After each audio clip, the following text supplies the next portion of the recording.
Hello everyone and welcome to our new Guadalupe Media special called Wing It. I'm your host Tessa Habet, and this show we're going to do it based on a YouTube show called Hot Ones, where we will eat hot wings that go from mild to extremely hot in 10 peppers. We decided to do a Belizean twist on this, and we're going to be using Marie sharp peppers for this show. Our guest is none other than Father Mateo Salam. Hi, Father. Hi, Tessa. How are you? I am good. I am very scared. Are you excited? I've been waiting for this since we mentioned it when was it? I don't know, like a month ago, we had this idea, this crazy idea.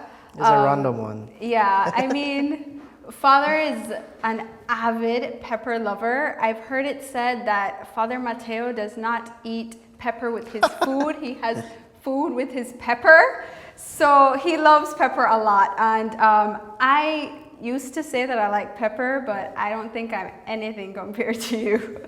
So we'll see. So how the show works is that we have our wings set up in front of us from the mildest one to the hottest one, and every time we eat a wing, we're gonna ask each other a question. So I'll ask you a question first, and then he'll ask me a question with the second wing, then with the third wing, I ask him a question, so on and so forth. But first, before we get into the actual questions, we'll just do a brief introduction of our guest, Father Mateo. He's a newly ordained priest. He just got ordained this summer, June 17th of this year, and he is from everywhere, as we have established. But where would you say, like, where you're from? Well, my parents are, I move with my parents everywhere they move, so. But my parents are presently living in San Pablo, so that's where I consider myself. I'm from San Pablo village in the Toledo district. Mm-hmm. I was born in Corazon, and we kept moving from village to village. So I was born in Corazon, then we moved to San Pablo, and then we moved back to, not moved back, but we moved to Halacte, and then a few years later we moved to San Lucas, which is very close to where I was born, Corazon. And we didn't stay long there, and then we came back to San Pablo where we presently live, and that's where my parents are living right now, so that's where I consider myself. Okay, so that's a lot. Been all over Toledo. You've been touring. Yes, preparing you for your priesthood, clearly. Because priests travel a lot. I know that. Yes. So.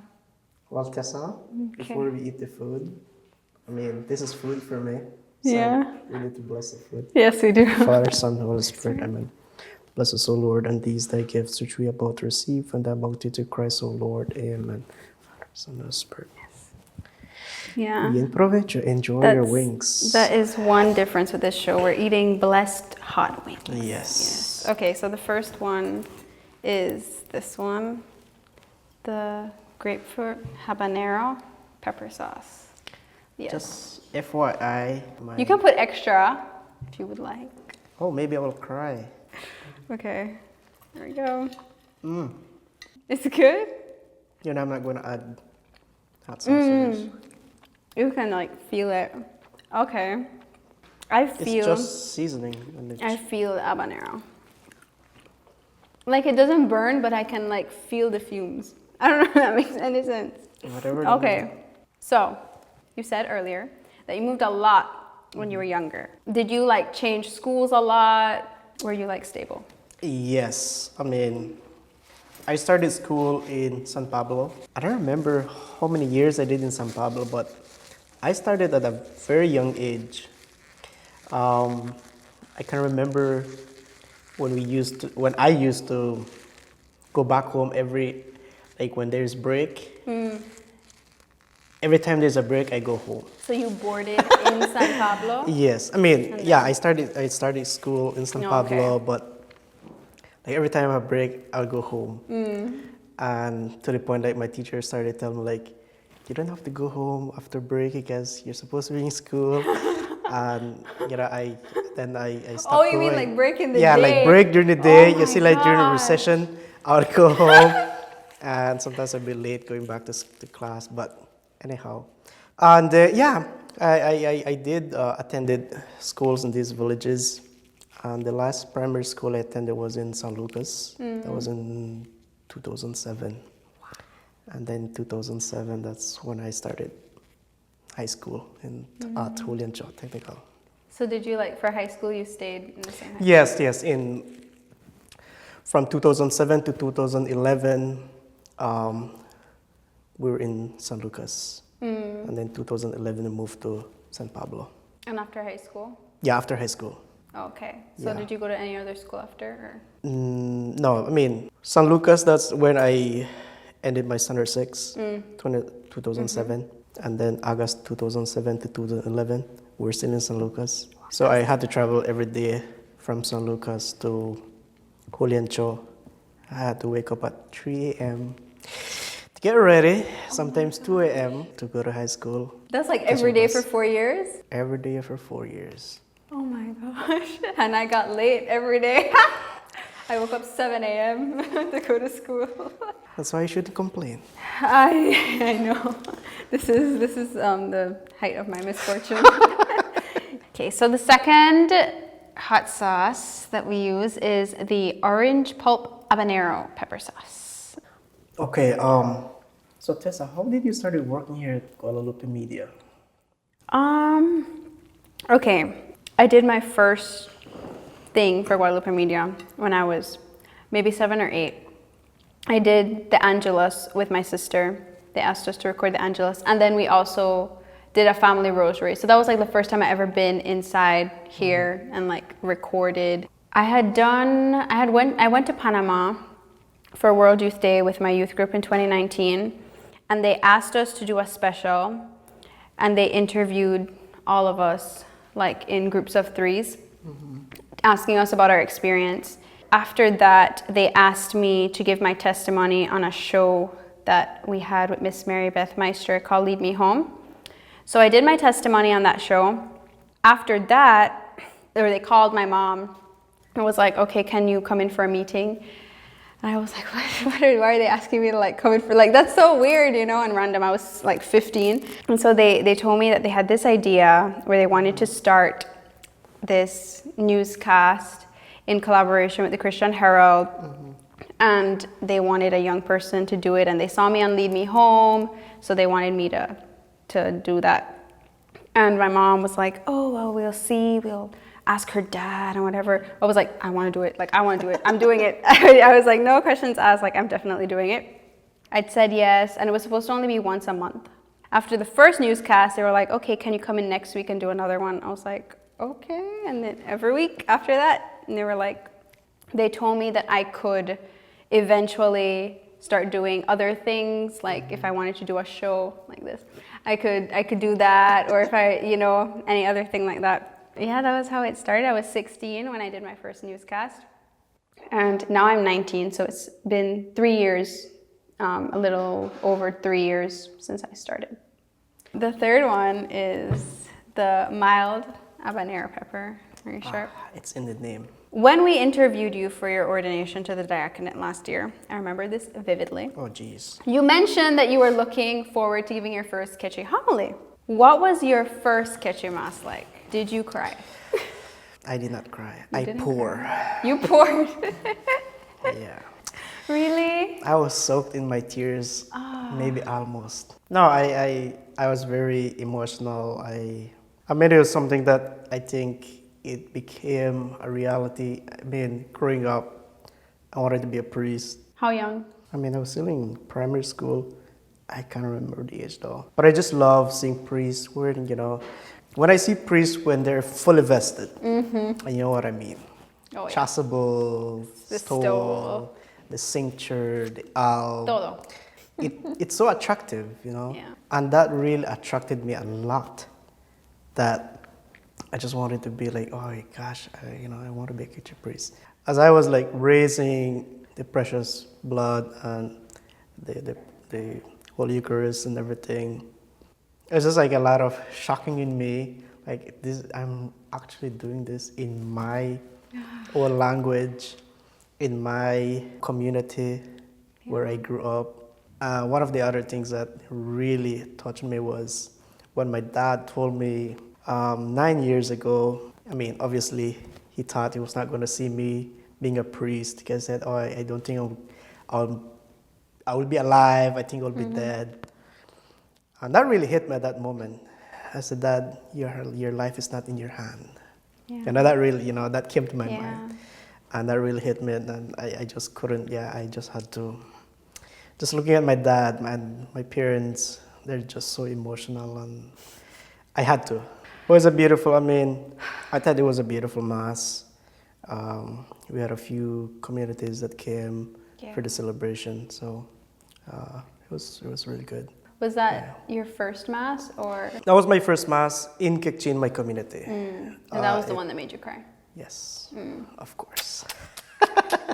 I mean, I just imagine like how a parent would feel to like your child. Now father. And like, like God chose them and put that vocation in their soul from the moment they were conceived, and to see them grow into that. My mom has all girls, so I feel like the only reason she'd want a son is so that for the possibility that they might become a priest. You're gonna become a nun. Oh, Tessa. yeah. The fourth one. That is the nopal green habanero pepper sauce. So you have been working at Kuala Lumpur Media for a little while now, right? Yeah. 3 years? 3 years. So how do you think you have changed as a person since you have started? I mean, I was 16 when I started. I was in 3rd form, so still in high school. I think that Guadalupe Media, like working here, has done so much for my maturity and my independence. I was supposed to go to college 2020, so that would have been like only a year after I started, I would have left, but then COVID. And so I stayed. I got a lot more involved. Back then I was just doing news. We changed up our news from just like a newscast to more of a feature story. So then I started writing scripts and doing interviews, and we would shoot in other places outside of the studio. And we've gone on trips, and I've got to like do stand-ups for like your ordination and stuff. Those things have helped me to know myself better, and now I know like I'm very much a people person. I like to meet new people, and I've grown in my relationship with God for sure. Yeah, I've definitely matured. I'm more independent. I know myself better, and I am more prayerful and closer to God since I started, for sure. No, that's beautiful, because many times when we just want to be close up or just want to be like, okay, in my own comfort zone, and kind of free to step up, put a step forward. And when you put a step forward, you're like able to say like, oh my gosh, the world is actually different than what I think. Yeah. Also even like when I'm doing in the ministry of the priesthood, or even before being ordained as a priest, that was the best thing. Like greeting people, meeting people. That's beautiful. I know a lot of people from just all over. Lots of friends. Yeah. I mean, like now I think about it, most of the people that are in my life that I'm closest to are the people that I've met in some way through Guadalupe Media. And I think like if I didn't work here, my life would look a lot different in every aspect. I think all of us would say the same thing. If we don't, again, as I said, if we don't go out, we say, oh, my life would have been so different if It's the classic habanero pepper sauce, the hot. This is so delicious. You entered seminary when you were 20 years old. So that means that you spent a significant amount of time in the seminary. And most of those years were at Kenrick Glennon Seminary in St. Louis, Missouri. If you have a bunch of Catholic men who are called to or believe that they're called to the priesthood living together, give us a crazy seminary story, like something funny that happened. Going to DOS, I'm a Belizean, a Mayan, Kekche Mayan. Oh yeah. I know where this is going. You would have thought like, oh, Mateo would love the heat. He would love you. Like, oh, I actually fell in love with it. Cool. Like, you it's did? in my song. Like, really? It's weird. That is Yeah, weird. I love the cold. I just like the snow. I was like really, when I got there in 2016, I was so eager to see the snow. But in St. Louis, there was no snow at that moment. One of my classmates, we became very close very early on. He asked me what I was going to do for Thanksgiving break. And I told him, I don't have any plans. I don't even know what is that. I mean, coming from a United culture, like, I had no idea what was Yeah, that. exactly. So I went to Rapid City, hoping to see snow. And while we were driving, this was at night. And I said, Mateo, do you look at, do you see the ditches? Do you see those white things on the, like, on the side of the road? So we had to stop so that he shows me the snow. I had to like really hold the snow in my hand. Like, this is actually Wow. real. Like, and every winter, I always like look forward to that. Like one of the craziest things that you think like, oh my gosh, Mateo would have been like hiding in the house. Like, no, I actually like I going think there. I would probably. I don't like the cold. I don't think. So our next one is the fiery hot habanero pepper sauce. All right. Okay, that one I feel. Really? I feel it. I feel that one. Honestly, there's nothing I feel in this one. I won't go for the milk because I feel like that's cheating. I won't go for the milky yet. So where you today is in Lisbon, and you mentioned earlier, earlier in the show that you went. What would you say to someone who's thinking, of going to one next year? When I went, I was 15, so I was like really young. I loved it because I got to stay. So my mom went too, but she stayed with a different host family than me. Mm-hmm. And so I was like, whoa, freedom, independence. I was so happy. She was not. Mm-hmm. It helped me to see or to really recognize that I was part of something bigger than myself. And it's very rare that you get to really see visually the universal church. True. Because like I was there and the Pope is there, so he's like, he's the head of our church. You see all these people and it's like, yeah, you can visibly see what you are a part of. Right. You get to know a lot of different people and connect with the people that you go with, the people in your group, youth group, etc. You meet priests, sisters. There are people who aren't even Catholic that go. There are people that maybe not sure where they stand with the faith. There are people that are on fire for Christ and his church. That is what I would say. I'd say go so that you can see what you are a part of visually. There's no other opportunity that you'll get. Mm-hmm. So 2 weeks of really tangibly feeling and seeing that you are a part of something so big, it makes you fall in love with the church all over again. Yeah, I mean, I've never really been to a big crowd, like, where you did or something like that, but I've been to like the March for Life in the US. That's it's a different feeling, being imagine. You feel yourself like in the midst of this thousands of people. It's crazy. What do we have next, Tessa? No wimps allowed. I feel like they're calling me out. All right, Tessa, what is it? No wimps allowed. I haven't even really eaten it, but I felt it the minute it touched my tongue. When a priest gets ordained, there's a lot of excitement and optimism among the people of the church and for the priest himself. What ministry are you most looking forward to starting or being a part of in your priesthood, or how do you, plan on making your mark in our diocese? I've always had interest of, working with young adults, youth group. Interesting. The reason why I say that is because I have seen the product of what youth group does. Yeah. I'm a product of youth group, I should say. I have to pray about it, but it's something that really interests me. Like leading youth groups? Yes.